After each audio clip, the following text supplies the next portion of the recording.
Assalamualaikum warahmatullahi wabarakatuh. Selamat malam semuanya.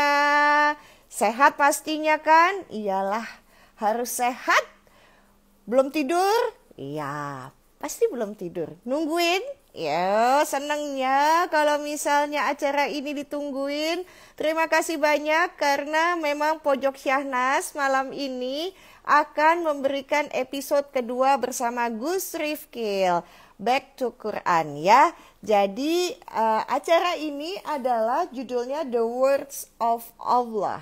Tentu kita membutuhkan Gus Rifkil yang akan memberikan penjelasan mengenai setiap ayatnya. Nah, kali ini, malam ini kita akan membahas mengenai surah dari ayat 1 sampai ayat 5. Assalamualaikum Gus. Salam. Apa kabar? Sehat, Bu. Ya, alhamdulillah senangnya. Gus, terima kasih banyak. Salah. Sudah diterima. Iya. Dan ini adalah hadiah dari Gus Rifkil buat saya. Ini tanda tangan Gus Rifkil. Terima kasih banyak. Dan ini adalah tantangan yang luar biasa karena isinya tanpa tanda baca. Oke Gus, ini menjadi pemicu saya untuk belajar lebih jauh lagi mengenai. Jadi yang saya pegang ini apa Gus, yang menjadi pegangannya Gus Rifkil kalau setiap Itu Pojok Syahnas? tafsir Jalalain. Jadi kalau Ain tuh 2 ya? Tafsir Jalal 2, Jalalain. Jadi bukan jalan lain ya. Jadi yang mengarang kitab ini adalah Jalaluddin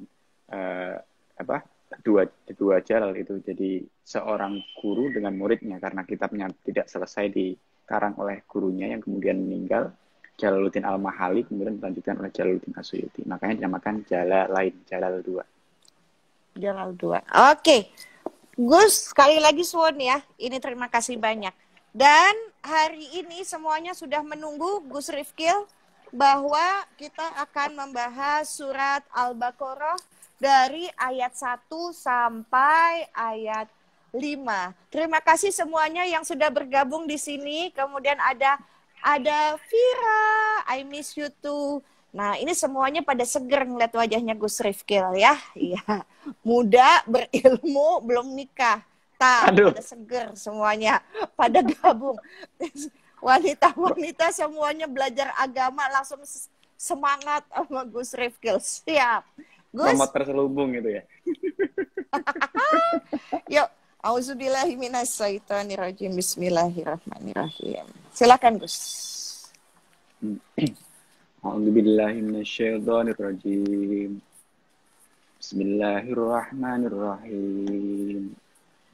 Alif Lam Mim. Dzalikal kitabu la raiba fihi hudal lil muttaqin. Alladzina yu'minuna bil ghaibi wa yuqimuna ash-sholata wa mimma razaqnahum yunfiqun. Walladzina yu'minuna bima unzila ilaika wa ma unzila min qablik wa bil akhirati hum yuqinun. Ulaika ala hudam min rabbihim wa ulaika humul muflihun. Shadaqallahul adzim. A'udzubillahi minasyaitonirrajim. Bismillahirrahmanirrahim. Dengan nama Allah yang Maha Pengasih, Maha Penyayang. Alif Lam Mim. Kitab Al-Quran ini tidak ada keraguan padanya. Petunjuk bagi mereka yang bertakwa, yaitu mereka yang beriman kepada yang gaib, melaksanakan sholat, dan menginfakkan sebagian rejeki yang kami berikan kepada mereka. Dan mereka yang beriman kepada Al-Quran yang diturunkan kepadamu Muhammad dan kitab-kitab yang telah diturunkan sebelum engkau. Dan mereka yakin akan adanya akhirat. Merekalah yang mendapat petunjuk dari Tuhannya. Dan mereka itulah orang-orang yang beruntung. Maha benar Allah dengan segala firman-Nya. Ya, silakan Gus. Kita mulai dari ayat pertama. Alif Lam Mim. Oke. Ini Terima memang kasih. nggak bisa emang nggak bisa diartikan Alif Lam Mim itu, atau dalam kitab Jalalain bagaimana Gus? Ada dong. Makanya kita akan bahas itu. Oke. Assalamualaikum warahmatullahi wabarakatuh. Terima kasih atas waktunya. Waalaikumsalam. Oke. Sudah ada, Bu. Tenang aja. Sudah dicatat. Jadi sesuai instruksi dari Bu Sanas, kita harus mencatat agar tidak lupa dan tidak hilang catatannya. Oke. Ya. Selain dari tafsir Jalalain, saya juga pegang referensi yang lain namanya Hasyatus Shawi. Ini kitab lain juga. Dan ini saya menemukan kalau dicoba Bubu cek di kita sama-sama, tujuannya bahwa kitab yang sama adalah biar halamannya sama. Di halaman bawah itu setelah Bismillahirrahmanirrahim, Alif Lam Mim, ada kalimat Allahu a'lam bimuradihi bidzalik, yang artinya bahwasanya Allah Subhanahu wa taala Maha mengetahui dengan apa yang dikehendaki atas Alif Lam Mim itu. 1 2 3 4 5 6 baris dari bawah. Setelah kolom itu sudah ketemu? Ketemu. Ya, kayak itu ya. Tapi itu kalau ketemu, tapi bacanya bagaimana? Ini nggak ada tanda bacanya, tahu. Nah itu tadi, Allahu a'lam bimuradihi bidzalik.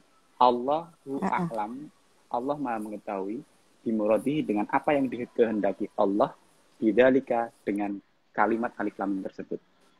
Oke. Nah, akan tetapi saya menemukan di kitab yang tafsir yang lainnya ini, Hasyatus Shawi.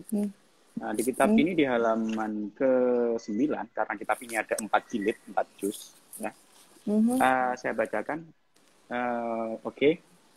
Kila kulu harfin minha ismun min asma'ihi ta'ala. Ay juz'un min ismin. Fal alifu miftahu lafzul jalalah. Wal lamu miftahu ismun latifun. Wal mimu miftahu ismun majidun. Wahakadha kila harfun minha yashiru ila nikmatin min amillah wa kila ila mulkillah wa kila ila nabi. Wakila al-alifu tashiru ila ala illa walam ila lutfillah wal mim ila mulkillah. Oke.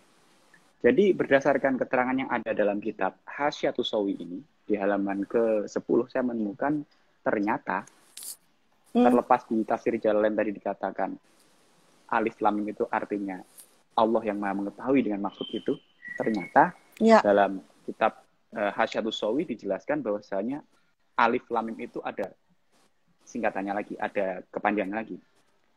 Alifnya adalah Allah, lamnya latif, mimnya majid. Bahwasanya Alif Lam Mim itu berarti Allah yang maha lembut dan maha agung.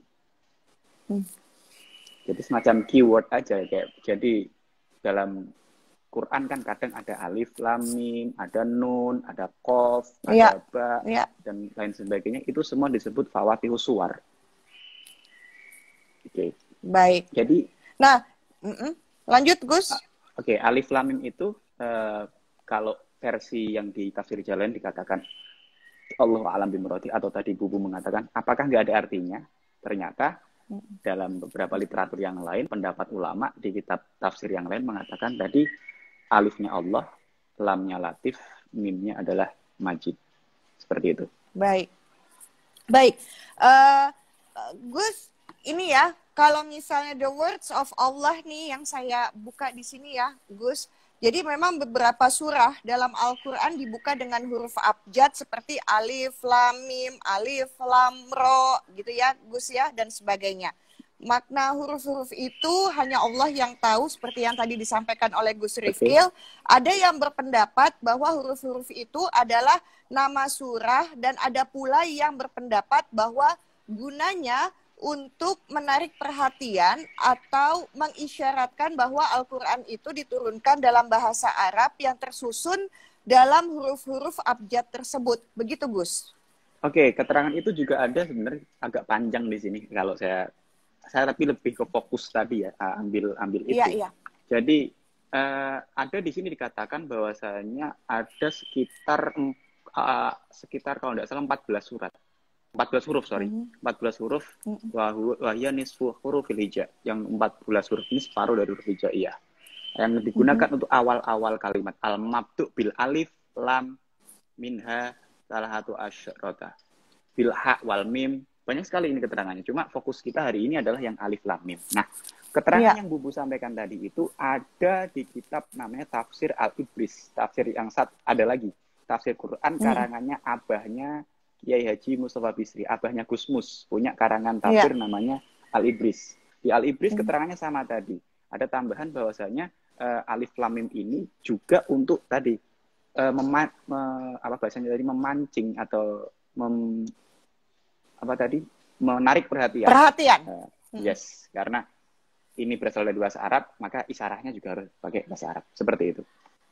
Baik, Gus, ini menarik sekali ya surat Al-Baqarah kali ini nih dibahas malam ini nih Gus, karena ada sebuah riwayat dari Abu Umamah Al-Bahili radhiyallahu anhu bahwa beliau berkata begini, saya mendengar Rasulullah Shallallahu Alaihi Wasallam bersabda, bacalah Al-Quran karena ia akan menjadi syafaat bagi pembacanya kelak di hari akhirat. Bacalah 2 surat yang memiliki keagungan yang luar biasa, yaitu surat Al-Baqarah dan Ali Imran. Kedua surat ini adalah cahaya dan kelak akan menjadi awan yang senantiasa melindungi pembacanya. Juga kedua surat itu ibarat 2 burung berbulu tebal yang akan selalu hadir kala dibutuhkan. Beliau juga bersabda, bacalah surat Al-Baqarah, barang siapa melakukannya, sungguh ia dalam keberkahan. Jika enggan melakukannya, sungguh ia dalam kesuraman. Surat Al-Baqarah akan menangkal diri dari sihir. Ini hadis riwayat Muslim. Menarik nih Gus, karena ternyata dalam ayat selanjutnya, di ayat kedua ya Gus, kita maju ya. Ini berkaitan sekali dengan tuntunan hadis yang tadi saya bacakan. Silakan Gus, di ayat kedua. Oke. Hadis yang Bubu baca ada juga di kitab tadi, Tafsir Hasyiah As-Sawi di halaman sebelumnya, di halaman 9. Tadi saya sudah garis-garis juga di sini. Bahwasanya tadi ada dikatakan, langsung ke matan hadisnya saja saya bacakan biar nggak begitu lama, tidak menyebut sanadnya biar cepat. Tadi dikatakan tadi sama, tadi bisa menolak sihir. Juga tadi ketika ayat surat dari Al-Baqarah ini, tidak quri'at fi baitin lambat setan tidak akan masuk di rumah itu selama 3 hari. Ya. Kemudian ada lagi dari Abu Hurairah, la taj'alu buyutakum maqabir. Jangan kamu jadikan rumah-rumah kamu menjadi kuburan. Maksudnya bagaimana? Wa inna syayatin yafiru minal bait alladzi taqra fihi suratul Baqarah. Jadi ketika sebuah rumah dibacakan surah Al-Baqarah, maka rumahnya tidak akan menjadi kuburan. Maksudnya kuburan apa? Kuburan itu adalah yang tidak di situ tidak ada tidak dibacakan Quran. Yang fokus di sini adalah surah Al-Baqarah. Ada satu riwayat lagi saya tambahkan dari hadis likulli syai'in sanamun wa sanamul Quran suratul Baqarah. Setiap perkara ada punuknya atau puncaknya, dan puncaknya Al-Quran, punuknya Al-Quran adalah Al-Baqarah. Dan riwayat yang lain, sayyidatu ayat Quran ayatul kursi, sedangkan sayyidnya Quran adalah ayat kursi. Oke, seperti itu. Oke, betul. Siap. Nah, jadi saya jadi memahami kalimat tuntunan hadis tadi, Gus, karena di ayat kedua, kitab Al-Quran ini tidak ada keraguan padanya. Jadi selain petunjuk bagi orang yang bertakwa, jadi sebetulnya kalau saya nih Gus, betul kan kalau saya salah, saya mengartikannya begini, bahasa langit dengan bahasa bumi tentu berbeda. Maka Al-Quran ini adalah sebuah terjemahan bahasa langit yang disampaikan ke bumi melalui makhluk suci pilihannya. Begitu. Karena ini menjadi penerjemah bahasa langit, itu sebabnya dibilangnya adalah the words of Allah. Silahkan Gus. Oke, jadi kita mungkin kembali ke definisi Al-Quran. Definisi Al-Quran itu adalah kalamullah atau tadi the words of Allah. kalamullah yang diturunkan kepada Nabi Muhammad SAW lewat Allahumma sholli wa sallim perantara wa barik alaihi. malaikat Jibril. Jibril. Ada yang mengatakan dalam tempo secara global 23 tahun, ada yang mengatakan 22 tahun, 2 bulan, 22 hari. Yang diturunkannya secara berangsur-angsur, tidak secara langsung. Dan lebih ke apa, kayak case by case gitu, kayak jadi nanti ada asbabun nuzulnya. Tidak bisa misalkan seminggu sekali turun, enggak. Setiap hari turun, enggak. Bahkan ada beberapa bulan juga enggak turun, seperti itu. Maka benar tadi itu juga membantah teori bahwasanya Quran itu karangannya Muhammad karena Kanjeng Nabi ini tidak bisa baca dan tulis. Baik, silakan Gus di ayat kedua. Indah sekali dengan membahasakan bahasa langit itu. Oke. Yang kedua. Iya, bahasa langit. Jadi Al-Qur'an adalah maaf. Jadi jangan meragukan Al-Qur'an karena ini adalah terjemahan bahasa langit untuk makhluk di bumi gitu loh. Karena tentu kalau kita langsung ke bahasa langit mungkin nggak nyampe ya. Kayak Nabi Allah Musa nggak akan kuat gitu loh menghadapi ingin ketemu langsung dengan Allah. Jadi memang ada harus bahkan literasi sendiri itu pun yaitu kitab yang kita sebut Al-Qur'an itu membantu manusia untuk memahaminya. Silakan Gus. Oke. Dzalikal kitabul la raiba fihi hudal lil muttaqin. Jadi kitab Quran ini tidak ada keraguan sedikit pun. La raiba fihi hudal lil muttaqin, yang mana Quran ini menjadi petunjuk atau pituduh kalau bahasa orang Jawanya bagi orang-orang bertakwa. Nah, siapa sih orang bertakwa itu? Orang bertakwa adalah orang yang menjalankan perintah dan menjauhi segala larangannya. Jadi harusnya dengan adanya Quran udah nggak ada lagi nih orang yang nggak ada tuntunannya, nggak ada lagi nih orang tersesat, nggak ada lagi nih orang yang berbuat dosa selama dia benar-benar bertakwa menjalankan perintah dan menjauhi larangannya. Seperti itu. Iya. Nah, jadi kata di situ, sebetulnya semudah dalam kehidupan keseharian yang ingin menjadi diterjemahkan lagi dalam kehidupan keseharian, takwa itu mengikuti semua perintah dan menjauhi segala larangannya, begitu? Yes. Jadi sesimpel itu sebenarnya, kayak apa ya, kayak kita beli barang terus kemudian ada buku petunjuk. Nah, kalau buku petunjuknya dibaca, ya tentunya tidak akan terjadi kegagalan produk. Seperti itu aja sih. Ya. Betul. Baik Gus, lanjut Gus. Oke. Alladzina yu'minuna bil ghaibi wa yuqimunas sholata mimma razaqnahum yunfiqun. Jadi yang berikutnya adalah orang-orang yang beriman itu ternyata kalau tadi bertakwa, kita akan membahas yang ini adalah orang beriman. Siapa orang beriman itu? Iman di sini adalah perlu kita perjelas dulu. Kalau takwa adalah tadi mendekatkan diri dengan cara menjalankan perintah, menjauhi larangan. Kalau iman itu kita percaya. Iman itu adalah mengucapkan dengan lisan, meyakini dengan hati, menjalankan dengan perbuatan. Itu definisi dari iman. Terlepas rukun iman ada 6. Iman kepada Allah, iman kepada malaikat, kitab, rasul, hari akhir, qada qadar, itu seperti itu. Nah, di sini alladzina yu'minu bil ghaib, yang mana orang ini percaya iman, berarti mempercayai dengan lisannya, dengan hatinya, dengan perbuatannya. Bil ghaibi, dengan perkara-perkara yang gaib, yang tidak terlihat secara kasat mata. Gaib di sini maksudnya bukan perkara yang mistis aja gitu. Iya. Wayuki munasolah, dan orang-orang yang beriman tadi yang menjalankan sholat. Wa mimma razaqnahum yunfikun, dan juga orang-orang ini yang mengeluarkan sedikit dari hartanya, rezekinya untuk berkhidmah di jalan Allah Subhanahu wa taala. Oke, saya juga menemukan di sini ada tadi al-ghaib, saya sudah sempat garis-garis tadi di mana itu. Jadi ghaib di kitab, bukan yang kitab itu, kitab yang satunya lagi, yang lebih gede. Di halaman ke-12, ini saya menemukan di kitab Sawi, bukan kitab yang itu, Tafsir Sawi. Wama ghoba anna kismani. Jadi perkara ghaib itu ada 2 perkara. Madalla alaihi akliyun. Perkara gaib yang bisa diterima oleh akal kita. Oke. Ya. Seperti kal jannah wan nar wal malaikah wal ars wal kursi wal lauh wal kolam wal maula subhanahu wa ta'ala wa sifatahu. Yang pertama perkara yang gaib yang bisa diterima oleh akal kita. Contohnya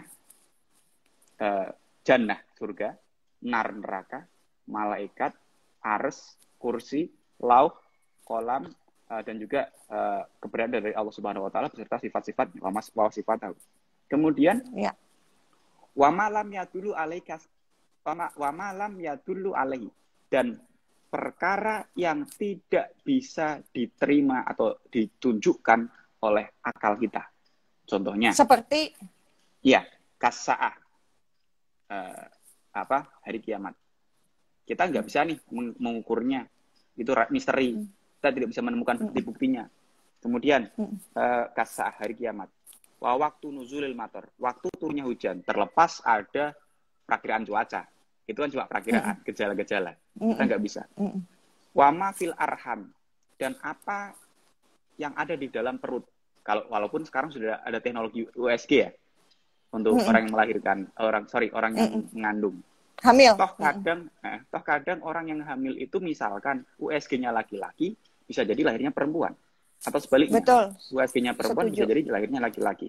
Karena itu menunjukkan bahwasanya kekuasaan dari Allah Subhanahu wa taala. Kemudian ada lagi selain dua tadi, ternyata ada lagi yang amasyahadah. Juga ada perkara yang di situ selain perkara-perkara itu juga ada perkara-perkara yang bisa dibuktikan. Asyahadah. Fahiyya ma dhuharu lana hissan. Perkara-perkara yang bisa diterima oleh panca indera kita. Ya. Au aklan atau akal kita. Contohnya bibidahatil akli kal wahid nisful isnan. Seperti misalkan dalam ilmu pengetahuan atau dalam ilmu matematika kita di situ dikatakan al wahid nisful isnan. Angka 1 itu adalah separuhnya dari 2. Ini berarti sebuah pembuktian syahid atau musyahadah. Tapi yang terkait perkara dari ghaib, tadi kita fokus bahwasanya ghaib itu dibagi 2. Yang pertama yang bisa diterima oleh akal, bahwasanya kayak seperti surga, neraka dan sebagainya, dan juga perkara-perkara yang bahkan kita tidak tahu itu ada atau tidak, tanda-tandanya saja seperti itu. Dari misalnya jatuhnya hari kiamat dan sebagainya dan sebagainya. Itu masalah goib. Ini masih ayat ketiga ya.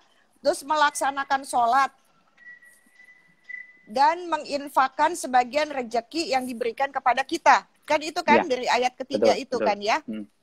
Nah, jadi apa yang mau dibahas mengenai sholat? Tadi kan goib udah, sholat dan infak. Oke, sholat. Kalau tadi kita bicara definisi ya, biar orang tidak salah paham gitu. Jadi definisi sholat itu secara etimologi maupun secara terminologi berbeda. Secara etimologi atau secara bahasa, sholat itu dimaknai doa, berdoa. Tapi secara terminologinya, secara istilah, sholat adalah sebuah pekerjaan ibadah, ya, kalau boleh saya bahasakan seperti itu, sebuah ibadah mendekatkan diri kepada Allah yang diawali dengan takbiratul ihram, yang diakhiri dengan salam, yang di dalamnya ada rukun fi'li maupun rukun qauli, ada bacaan-bacaan atau gerakan-gerakan yang sudah ditentukan. Dan semuanya harus sesuai dengan ajaran yang ada. Maka saya pernah, ini sebenarnya joke yang sering saya sampaikan di beberapa pengajian atau di beberapa forum, yang kemudian iseng-iseng tahun kemarin karena pandemi nggak ada kegiatan, kita buat film pendek gitu. Saya buat film berapa menit itu membahas tentang orang sholat. Nah, sebenarnya bukan orang sholat, poinnya adalah orang yang Islam pengennya hijrah tapi cuma mengandalkan terjemah. Jadi dalam video itu saya memvisualisasikan apa yang saya sering lempar joknya adalah ketika ada ayat aqimus sholah wa atuz zakah. Kalau kita terjemahkan secara letterlek, akimu dari kata koma. Koma artinya berdiri. Maka akan menjadi salah paham ketika ada seseorang tiba-tiba datang ke masjid, terus kemudian kakinya kayak Ronaldo mau tendangan bebas itu, kayak gini, mekangkang gini ya, terus berdiri gitu. Nah, yang satunya bilang, Mas, mau ngapain? Yang berdiri ini bilang, loh, antum nggak tahu ya dalam videonya itu, saya lagi sholat. Loh, sholat kok gitu? Yang satu tanya, loh, di Qur'annya jelas, aqimu sholat, artinya apa? Dirikanlah sholat. Ini karena dia cuma menerjemah secara letterlek, tidak paham sholat yang benar. Karena sholat yang benar itu adalah sesuai tuntunan Rasulullah. Nah, ini jadi masalah. Dulu ketika Isra Mi'raj, Nabi dapat perintah oleh Allah Subhanahu wa taala untuk sholat 5 waktu. Pertanyaannya adalah, oke Kanjeng Nabi, kita mau sholat. Pertanyaannya, sholat itu apa sih? Kan belum pernah tahu. Ibadah yang seperti apa. Kemudian Nabi dalam hadis, beliau menyampaikan, Shollu kama ro'aitumuni usolli. Sholatlah kalian semua, seperti kalian semua melihat saya sholat. Nah, ini menarik. Kalau zamannya sahabat selesai ini, pembahasan ini selesai. Karena sahabat zaman itu semua melihat Nabi sholat. Tapi bagaimana ketika generasi setelahnya, yang disebut tabi'in. Ada sahabat, ada tabi'in. Ini tabi'in sudah tidak pernah melihat Rasulullah sholat. Kemudian ada lagi tabi'in, generasi setelahnya lagi. Ini tidak pernah melihat Rasulullah, apalagi sahabat aja dia tidak pernah lihat, apalagi sholatnya Rasulullah. Kemudian sampailah generasi berikutnya, salafus solihin. Orang-orang ulama-ulama ini, kiai-kiai. Kemudian turun terus sampai ke kita. Nah, bagaimana kalau cuma berpegang pada Quran saja? Padahal di Quran cuma ada aqimus sholah wa atuz zakah. Dirikanlah sholat dan tunaikanlah zakat. Akan jadi masalah kayak tadi, misalkan ada orang ke masjid cuma berdiri doang. Karena dari kata berdiri, dirikanlah sholat. Padahal sholat dikehendaki Rasulullah adalah yang dikehendaki Rasulullah tadi. Sholatlah kalian seperti kalian sholat. Yang jadi masalah, mereka tidak pernah melihat Rasulullah sholat. Dan tutorial sholat ala Rasulullah dulu belum ada. YouTube-nya aja belum ada. Ya. Okay. Makanya kemudian ada sahabat, kemudian ada tabi'in, ada tabi'in. Kemudian dituliskanlah oleh kitab-kitab fikih, kitab-kitab ya dari para kiai, para ulama-ulama, tuntunan sholat ala Rasulullah. Itu yang dimana didefinisikan sholat itu adalah ibadah yang mana mendekatkan diri kepada Allah dengan cara takbiratul ihram di awalnya, kemudian ada bacaan doa iftitah, Allah akbar kabiro, alhamdulillah, terus kemudian baca Fatihah dengan bismillahnya, kemudian dengan membaca surat pendek sampai pada tahiyat dan salam. Seperti itu. Baik, Gus Rifkil, kalau misalnya betul kan kalau saya mungkin kurang tepat ya. Kalau misalnya di ayat nomor 3 ini kan selalu beriman kepada yang goib, melaksanakan sholat, menginfakkan rezekinya, begitu ya.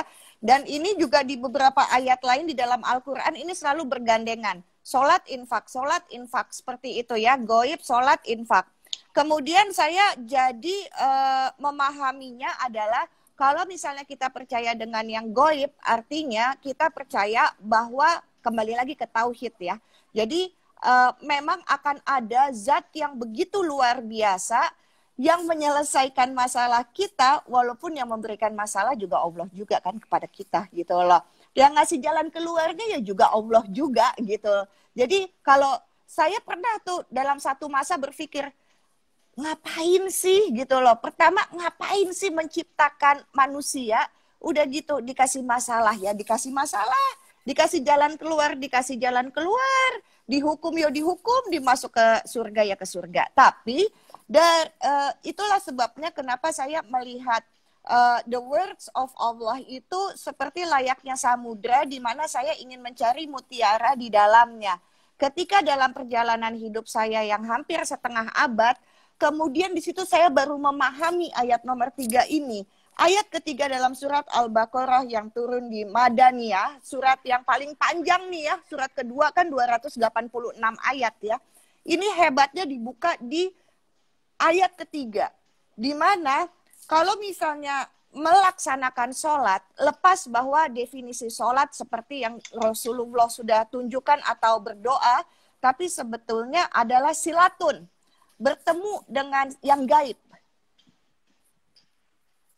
Bertemu, sambung rasa, kontak batin. Kenapa dikaitkan sama infak? Karena sebelum diselesaikan masalah itu, kita mesti menyelesaikan, membantu orang lain, makhluk lain, menyelesaikan masalahnya. Jadi infak atau memberikan sebagian rezeki kita kepada yang membutuhkan, itu seperti layaknya unlock, dibuka gitu loh. Jadi bagaimana kita bisa membuka kunci itu adalah dengan membantu orang. Tapi sebelumnya silatun dulu, bertemu dulu, silaturahmi dulu, bertemu dalam kasih sayang. Itu sebabnya ketika kita melaksanakan sholat, sholatnya bukan dengan gaya pedagang, tapi karena emang kita butuh ngobrol gitu ya, karena cinta, mau ngomong. Jadi ya nggak usah sholat juga untuk mendikte Tuhan, mesti dengan yang lemah lembut, maaf nih ya, Allah maaf gitu ya. Jadi nggak yang kasih ini, kasih ini, kasih ini, kasih ini.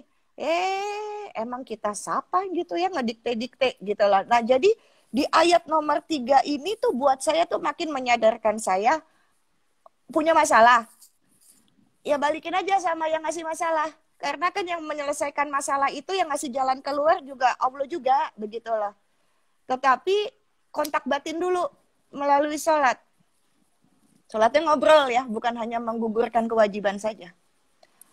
Terserahlah sholatnya seperti yang definisinya Gus Rifkil, atau hanya sekedar tafakur, diam, dan sambung rasa. Sambung rasa, setiap saat sambung rasa, sambung rasa. Habis itu infaknya itu adalah untuk unlock. Silahkan Gus. Oke, sepakat. Jadi kalau bahasa tadi atau bahasanya absen gitu ya, memenuhi panggilan. Jadi memang ada kontak, makanya kalau dalam ilmu yang lain itu agak beda-beda tipis ini menerjemahkan. Kemarin saya baca di Bidayatul Hidayah atau di Marqul Ubudiyah gitu kitab itu. Bahasanya ketika seorang hamba sudah diridhoi oleh Allah Subhanahu wa taala, maka Allah Subhanahu wa taala, ini saya langsung terjemahkan saja karena kalau saya baca per kalimatnya cenderung nanti orang akan salah memahami. Karena di situ apa yang orang cenderung salah memahami ini. Apa yang orang tadi lihat itu Allah meridhoinya. Tapi kadang orang memaknai apa yang orang tadi lihat Allah juga melihatnya. Tapi saya lebih suka menerjemahkan dengan itu. Apa yang orang itu dengar Allah juga meridhoinya.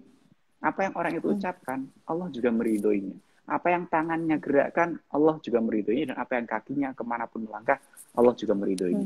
Karena kalau kalimat ini salah penerjemahannya, akan menjadi cenderung masuk ke ajaran yang wahdatul wujud itu, atau bahasa Jawanya manunggaling kaula Gusti. Jadi dengan redaksi yang sama, orang akan menerjemahkan seperti ini, takutnya. Apa yang saya lihat, Tuhan juga lihat. Apa yang saya dengar, Tuhan juga dengar. Apa yang saya ucapkan, kan itu kan menjadi menyatu dengan Tuhan. Itu kan tidak benar gitu. Padahal yang dimaksud di situ adalah ketika orang tadi sudah diridhoi, kemarin seperti Fatihah kemarin ya, ridho bahasanya ikhlas gitu kan. Maka Allah akan memberikan semuanya. Jadi ibadah kita juga jangan mencari surga neraka, tapi mencari ridhonya Allah Subhanahu wa taala. Karena sudah mendapat ridhonya, semua akan dikasih.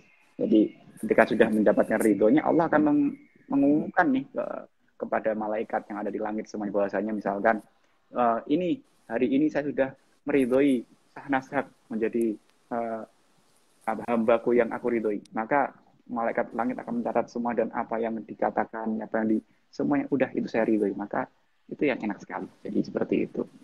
Betul. Nah, pantas saja kalau begitu ya dalam tuntunan hadisnya, bahwa kita memang mesti mengamalkan dan mengaplikasikan dalam kehidupan nyata di surat Al-Baqarah ini. Karena dengan begitu ia tidak menjadi suram karena mencari keridhoan. Jadi masih ada benang merahnya di penjelasan itu ya, Gus Rifkil ya. Jadi bahkan surat Al-Baqarah itu akan menangkal diri dari sihir karena menjadikan kita selalu orang baik gitu loh, dengan sholat infak goib, sholat infak goib, kan selalu diingatkannya seperti itu. Nah baik Gus, paham. Kita masuk ke ayat keempat sebelum kita buka sesi tanya jawab ya. Jadi silakan untuk semuanya boleh menulis di kolom komentar. Nanti saya sesuai dengan pengalaman perjalanan kehidupan Anda boleh tuliskan. Nanti Gus Rifkil akan menjawabnya berdasarkan surat Al-Baqarah ayat 1 sampai 5. Gus, di ayat keempat, beriman kepada kitab.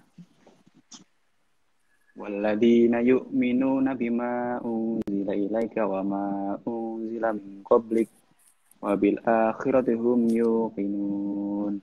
Jadi percaya terhadap apa yang diturunkan dalam kitab sebelumnya. Jadi sebelum Al-Qur'an. Sebelum Al-Qur'an ini orang Zabur, Injil, Yes. Dan sahifah-sahifah atau suhuf yang diturunkan kepada nabi-nabi sebelum Nabi Muhammad Shallallahu Alaihi Wasallam, betul ya? Ya, dan Quran itu Ya. menjadi penyempurna dari semuanya. Ya. Makanya tadi orang-orang yang beriman ya terhadap kitab-kitab yang diturunkan sebelum Quran. Ya, orang ini akan apa? Bil akhirati hum yuqinun. Orang-orang ini termasuk orang-orang yang beruntung karena percaya tersebut dua kitab-kitab sebelumnya, dan maka orang-orang ini akan mendapatkan predikat yang bisa masuk surga. Seperti itu. Karena percaya terhadap hal-hal tersebut. Kaitan dengan akhirat. Baik. Jadi sebetulnya tidak saling silang sengkarut dong ya. Kalau memang kita mesti mengimani kitab-kitab yang diturunkan sebelum Al-Quran, karena Taurat, Zabur, Injil, dan sahifah-sahifah atau suhuf yang diturunkan kepada nabi-nabi sebelum Nabi Muhammad Shallallahu Alaihi Wasallam itu pun menerjemahkan bahasa langit kepada bahasa bumi yang mudah dipahami oleh manusia. Karena memang harus mengaplikasikannya dalam kehidupan nyata. Begitu ya, Gus? Betul. Oke, silakan dijelaskan, Gus, mengenai kitab. Kitab suci ya tadi. Saya bilang pegangan atau manual book ya. Jadi masing-masing ada yang memang diberikan suhuf, ada yang diberikan kitab. Nah, makanya dalam rukun iman itu juga ada mengimani terhadap 4 kitab. Taurat, Injil, Zabur, dan juga Al-Quran. Nah, kaitan dengan kitab ini, tadi saya bilang bahwasanya Quran ini adalah penyempurna dari kitab sebelumnya. Dan ini yang tidak dimiliki kitab yang lain.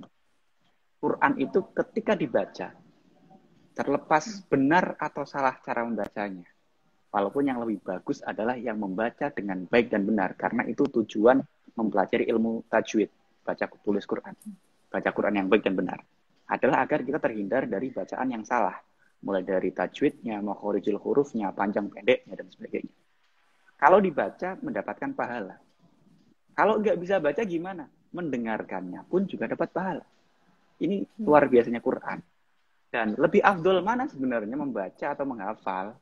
Nah, masing-masing punya pendapat masing-masing, ada perkhilafan masing-masing. Cuma saya lebih suka sesuai dengan yang kita bahas kemarin, ayatnya yang pertama yang turun adalah Iqra. Jadi bacalah. Bahkan ada beberapa pendapat dari para kiai itu ada amalan-amalan atau ijazah-ijazah.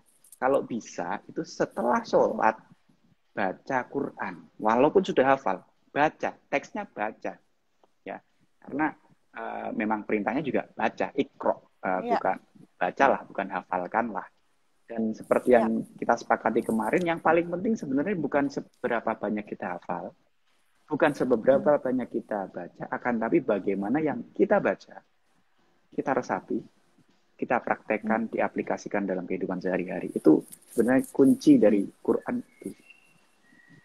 Baik.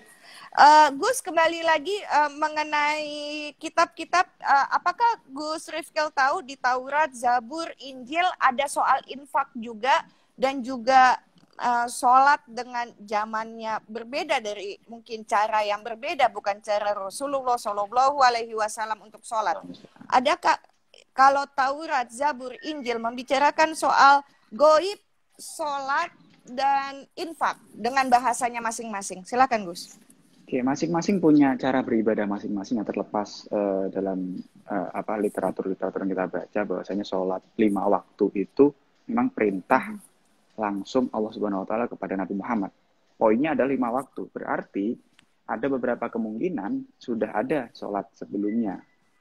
Walaupun secara jelas sholat wajib 5 waktu itu baru ada di setelah Isra Mi'raj. Nah, jadi kemudian masalah infak, zakat ataupun ibadah yang lainnya itu pun sebelumnya juga mungkin sudah ada, akan tapi dengan tata cara yang berbeda, dengan cara yang berbeda. Sedangkan untuk haji itu memang ada beberapa yang dikatakan baru, dan menurut saya seperti ini. Makanya kadang ada di beberapa kitab-kitab yang lain belum ada dan disempurnakan di Quran. Makanya dikatakan Quran itu adalah pelengkap dari kitab-kitab sebelumnya. Dan bahkan ada beberapa hukum yang mungkin berbeda gitu. Misalkan dosa melakukan perkara A itu di kitab yang ini dengan kitab yang ini agak berbeda. Misalkan kayak masalah apapun gitu. Nanti kita bahas di pembahasan berikutnya mungkin. Baik, Gus, kenapa saya ngejar dan agak ingin pendalaman urusan itu? Karena menurut pendapat saya, yang seperti yang saya bilang tadi, mempercayai yang goib, yaitu dengan zat pencipta yang tidak usah minta dengan zat yang lain gitu ya. Kemudian silatun, kontak batin dengan sang pencipta, tapi unlock-nya adalah membantu orang dengan, kalau di bahasa kita adalah tentu pengertian menginfakkan harta di jalan Allah itu kan meliputi belanja untuk kepentingan jihad, tapi bukan kayak jihad yang seperti sekarang ngebom kanan kiri ya. Jahat Kemudian itu. pembangunan, ya itu jahat, bukan jihad, itu jahat. Nah, pembangunan perguruan, rumah sakit, usaha penyelidikan ilmiah, dan lain-lain. Karena itu adalah juga merupakan jihad. Dan saya kok jadi yakin bahwa seperti hablum minallah, hablum minanas tuh itu gitu. Tapi bahasa yang mudah untuk diaplikasikan dalam kehidupan adalah kalau Islam ya sholat, infak.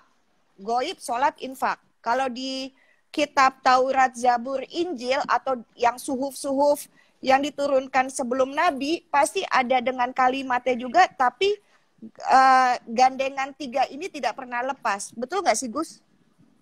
Jadi gini, kalau tadi Bubu ngejar untuk infak ataupun sedekah atau yang lain, kita coba belajar dari kisah Nabi Adam ketika putranya Qabil dan Habil yang berlomba-lomba mendapatkan ya putrinya juga sebenarnya kan, karena yang akhirnya karena rebutan, yang satu cantik, yang satunya agak biasa gitu, nggak bilang jelek lah, kalau jelek nanti kira body shaming.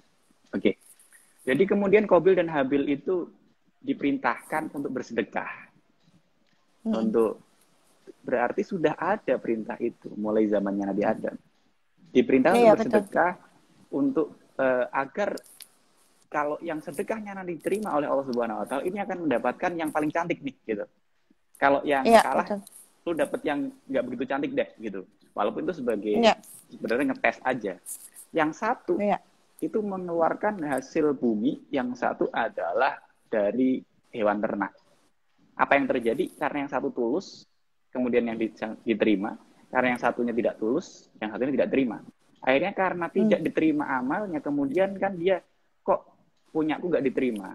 Nah, ini awal mula terjadinya pembunuhan di muka bumi, berawal dari hasut, iri, dengki, cemburu, dan juga perkara wanita.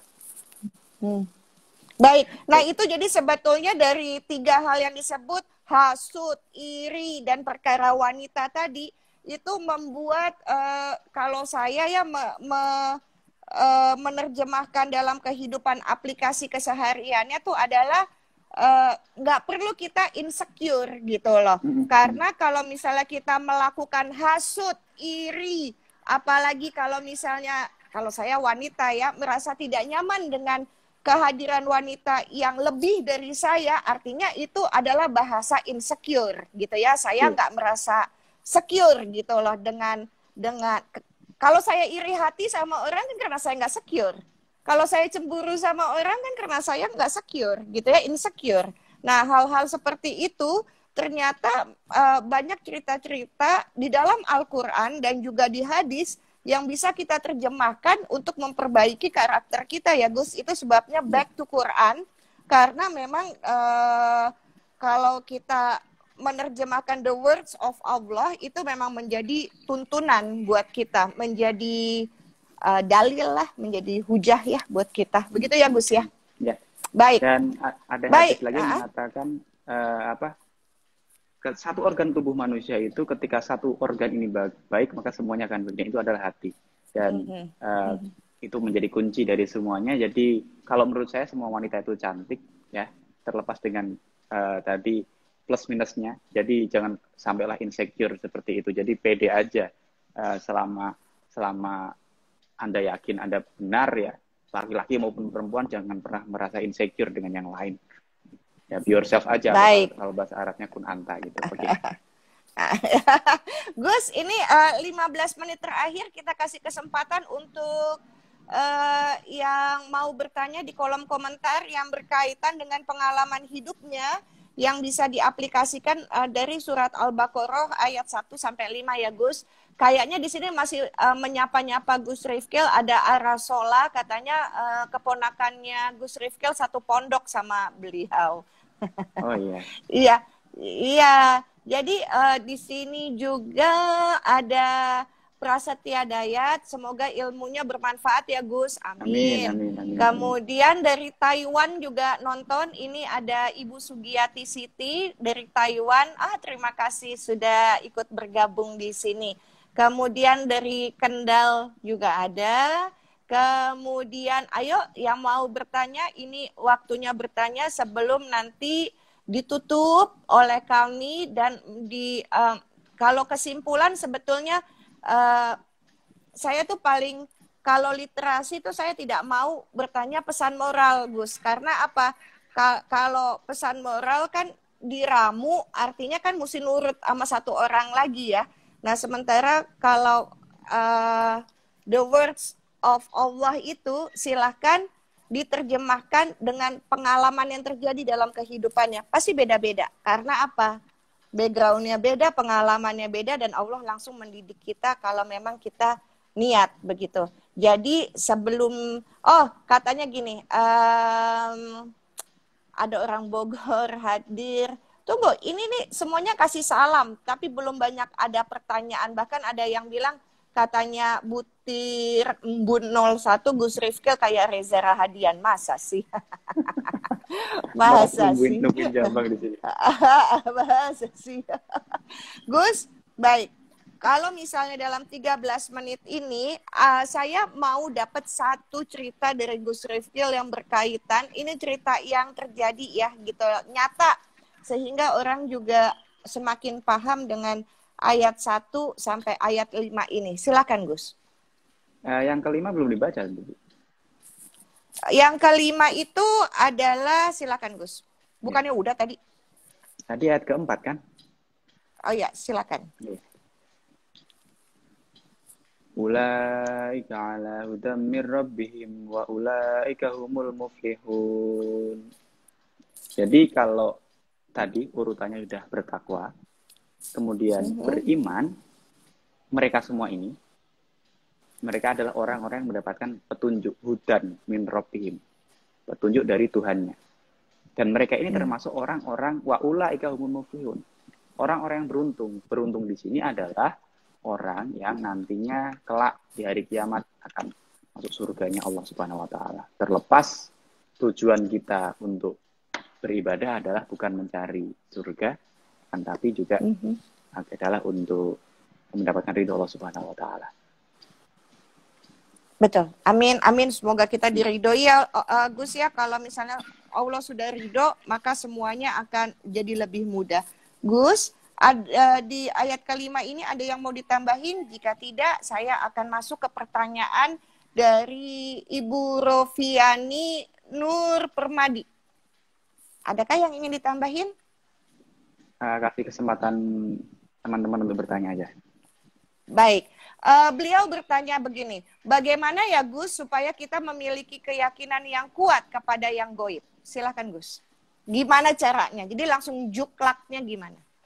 Oke, gaib di sini yang perlu kita tekankan bukan percaya akan hal-hal mistis ya. Tadi lebih ke kita tadi percaya seperti yang tadi saya baca di kitab Sawi ini, ada perkara gaib itu dibagi menjadi dua. Jadi yang memang menunjukkan gaib secara akal sehat kita bisa menerima, yakni dengan adanya Allah Subhanahu wa taala dan sebagainya, maka ini kaitannya dengan keimanan kita, kepercayaan kita. Kalau kita sudah bisa mengimani, percaya adanya Allah Subhanahu wa taala, adanya malaikat, adanya kitab, adanya hari kiamat, adanya qada dan qadar, ini yang menjadi elemen penting dalam ilmu tauhid. Makanya ketika udah Islam juga harus selain beriman juga bertakwa. Jadi kalau tidak mungkin kita akan melakukan perkara dulu kalau kita belum percaya. Contoh gini, simpelnya. Misalkan dalam satu relationship aja lah, entah itu suami istri, ataupun sebuah akad saja akan bilang relationship kita, akad aja akad. Entah itu akad pernikahan, atau akad jual beli, atau akad sewa menyewa. Yang pertama apa? Trust, kepercayaan. Jadi awalnya adalah kalau kita saling percaya, baru kita akan melakukan transaksi itu. Nah, percaya dengan hal gaib pun sama. Jadi pertama kita harus percaya dulu adanya Allah Subhanahu wa taala yang mana kita belum pernah melihatnya sama sekali. Jadi kalau kita sudah percaya Allah, maka kita akan percaya dengan semua segala ciptaannya. Terlepas ada rukun iman dan sebagainya. Jadi yang paling penting adalah percaya mengimani dengan mengucapkan di lisan, meyakini di hati dan menjalankannya dalam perbuatan. Jadi 3 unsur itu harus beriringan. Seperti itu mungkin. Kalau saya merasakannya tuh beda, Gus, ya. Karena kan setiap orang kan menerjemahkannya beda-beda. Ngomong percaya itu kan susah ya, karena itu kan bukan perkara lisan, itu kan perkara dalam hati, itu kan perkara bahasa jiwa ya. Jadi memang kayaknya kepercayaan itu akan muncul ketika kita melewati masalah, Gus. Biasanya begitu. Jadi butuh pembuktian. Nah, kadang kita kalau melewati masalah di titik itu tuh kayak begini. Ya Allah, nggak akan mungkin, kenapa berat banget ya, ini masalahnya berat banget. Pas udah ngelewatin itu, terus kita noleh ke belakang di titik peristiwa itu, kok bisa selesai ya? Kayaknya nggak masuk akal loh. Kalau itu kemarin itu mudah untuk dilakukan. Nah, di titik-titik itulah ada kayak hal-hal goib yang membuat kita percaya bahwa kita tuh nggak pernah ditinggal sendirian sama Allah. Nah, di situ kayak Allah membuktikan. Makanya kita tuh mesti berbahagia pada saat kita punya masalah. Karena Allah lagi mengajak untuk kita berlari mendekat. Ngetes aja. Gitu lah. Jadi ngetes ketika aja. orang dicoba di itu kayak mau dinaikin derajatnya. Jadi kayak misalnya seperti analoginya gini. Kita mau naik kelas, pasti kan ada ujian. Kalau sekarang namanya UAS atau apapun itu kan. Kalau dulu kan bahasanya tes atau semesteran atau ujian. Jadi kalau kita lolos dan naik kelas, kalau enggak ya stuck di situ aja. Atau bahkan bisa down gitu. Iya. Kalau kita belum lulus, ya kita mesti ngulang. Percaya deh, lihat. Remedial. Jadi kalau misalnya nih, saya nggak suka sama Gus Rifkil ya. Misalnya gitu, saya nggak suka sama Gus Rifkil. Sementara kalau saya tidak suka sama Gus Rifkil, ada hablum minanas saya yang belum lulus kan kepada makhluk ciptaan Allah. Lihat deh, Bunda, Ayah, Mas, Mbak yang lagi nonton, Anda akan sering bertemu sama orang yang kita nggak suka. Karena kita belum selesai masalahnya sama dia. Kalau misalnya kita nggak suka dengan sebuah kasus atau kejadian ini, percaya deh, lihat deh. Ini pengalaman saya ya, pengetahuan saya dan apa yang saya alamin. Maka masalah-masalah itu melulu yang datang ke saya. Sampai saya bisa selesai nih urusan ini. Baru urusan lain lagi. Karena kalau saya nggak bisa menyelesaikan itu, maka itu mulu. Bisa begitu tuh. Jadi misalnya, saya tuh paling nggak suka nunggu ya. Saya pengen cepat. Terus pergi berkelompok. Yang lainnya cepat. Saya loh yang disuruh nunggu. Di situ saya tahu. Oh, ini remedial nih. Kalau saya bisa menyelesaikan itu, maka beres. Ketika saya tidak suka sama satu orang, saya ketemu melulu sama orang itu. Ketika saya bisa menyelesaikan perasaan saya kepada orang itu kan yang salah satu cara Allah mengajarkan bahwa kita mesti percaya dengan goib, dengan caranya. Dari situ saya belajar, oh iya ya, gitu. Gus, punten, ini pertanyaan dari Mbak Vienna 273. Jika kita berbuat kesalahan tapi sebenarnya kita sadar itu salah, seperti apakah yang mesti kita perbuat?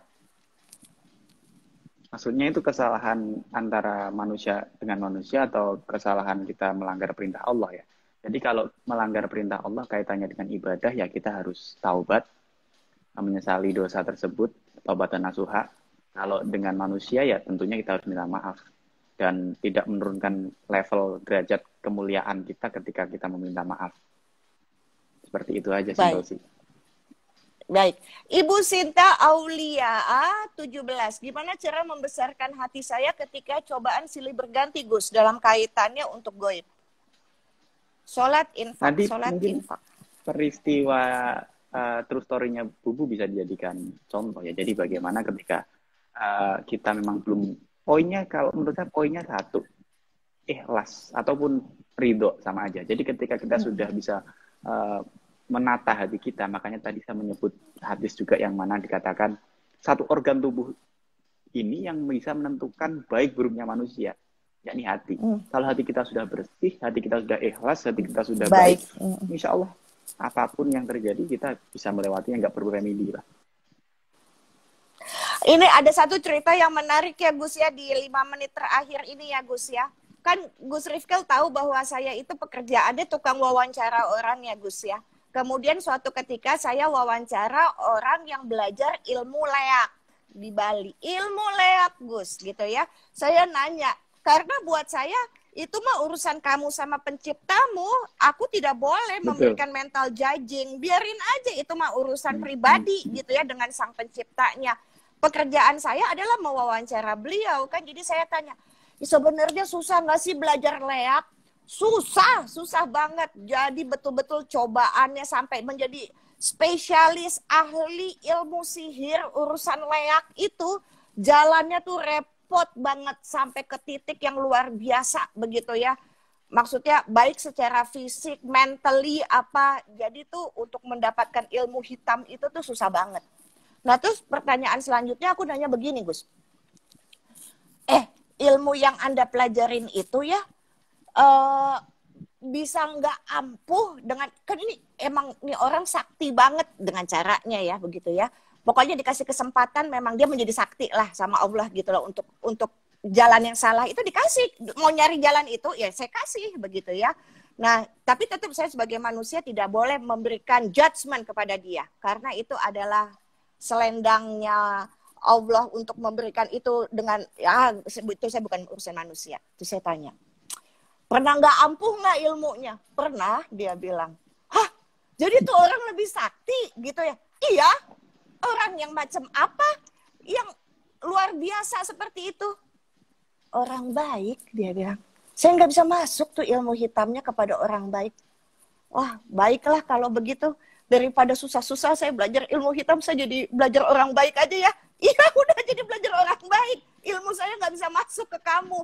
Jadi di surat Al-Baqarah ini ya Gus ya, yo bener. Jadi sebetulnya ayat 1 sampai ayat 5 adalah memaksa kita, mendorong, mengencourage kita menjadi orang baik. Dan di dalam surat Al-Baqarah sebanyak 286 ayat ini adalah membuat kita memiliki karakter yang baik. Pantas saja bahwa Al-Baqarah ini bisa menangkal diri kita dari sihir gitu ya. Jadi masuk ternyata dari cerita pengalaman saya. Gus Rifkil, penutup 2 menit, silakan. Bagian menutup Bubu aja sebenarnya. Jadi, udah. Dari Al-Baqarah 1 sampai 5 itu tadi sudah disebutkan juga oleh Ibu Sanas bahwasanya banyak peristiwa, banyak kejadian yang ditulis di Quran kaitan dengan Al-Baqarah 1 sampai 5. Namun bisa kita tarik benang merah bahwasanya di ayat 1 sampai 5 ini menjelaskan tentang golongan-golongan orang yang beruntung nanti di akhirat. Yakni adalah orang yang bertakwa. Tadi yang sudah kita sebut definisinya. Kemudian juga orang yang mukmin. Jadi juga sudah kita sebut juga definisinya. Jadi simpelnya seperti ini. Kalau kita ingin menjadi orang yang selamat di dunia dan akhirat, ya jadilah kamu orang yang beriman dan yang bertakwa. Dan saya lebih suka menggunakan kalimat tadi, sarjana perleakan tadi, jadilah orang baik. Ya, atau jangan berhenti menjadi orang baik. Kalau bahasa Jawanya, ojo kapok dadi wong apik. Jadi apapun yang orang lakukan ke kita, orang itu jahat ke kita baikin aja. Orang itu jahatin kita, orang itu mau gosipin kita, mau nyiri kita, cuekin aja, baikin aja. Nah, kalau ada pepatah Jawa mengatakan lemah-lemah teles, Gusti Allah ingkang balas. Itu saja mungkin dari saya. Assalamualaikum warahmatullahi wabarakatuh. Waalaikumsalam warahmatullahi taala wabarakatuh. Gus, penutup dari saya adalah begini. Tetaplah melangkah jika Anda semuanya yakin bahwa langkah itu di jalan yang baik, walaupun kadang-kadang kebaikan kita tidak dihargai oleh orang banyak. Dalam surat Al-Baqarah ayat 1 sampai 5 yang dibuka oleh Gus Rifkil Muslim tadi adalah membuat kita selalu menjaga inama amalu biniat, niat baik kita. Seperti yang Gus Rifkil nyampaikan gitu loh. Jangan pernah kapok jadi orang baik. Kalau memang itu kita yakin jalan kebaikan, teruslah melangkah. Walaupun kita nggak dihargain sama orang. Karena di dalam hidup kita bukan siapa yang terbaik, tapi siapa yang masih mau berbuat baik. Saya Syahnas Haq, sampai jumpa lagi minggu depan. Assalamualaikum warahmatullahi wabarakatuh. Sampai jumpa Gus Won ya. Nikah Gus, nikah cepet. Coming soon.